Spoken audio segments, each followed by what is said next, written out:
Well, I would say the first one that comes to mind is many of the properties that clients we work with, the property's been in the family for a long time, maybe 20, 30, 40, 50 years, and it hasn't changed ownership. And when we go to put the property on the market, early on we order a title report, and we find out that the client thinks they actually own the property legally, but the title report actually says they don't own the property. That one is really scary for most people. What typically has happened is their relatives or their family bought that property on what's called a real estate contract or a promissory note secured by a deed of trust, because those were very popular 20, 30, 40 years ago. And the short version is when they paid off the property, the person they bought it from never gave them a deed perfecting the transaction.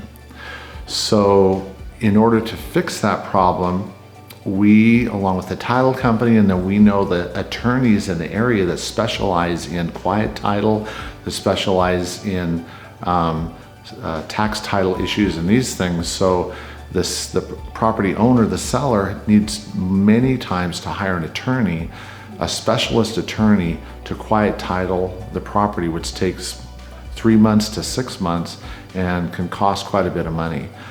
So that's one of the first that comes to mind.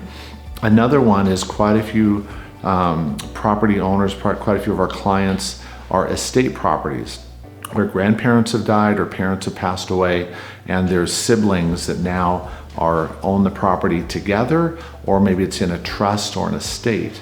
And in those situations, I would say most of the time the siblings do not get along. They don't have the same desire either to sell it, or one of them wants to keep it and the others want to sell it, or if they all do want to sell it, they have very different opinions or perspectives on what the property is worth. And so there's a lot of challenge just working with a group of people who have a hard time even discussing matters, let alone making decisions on matters.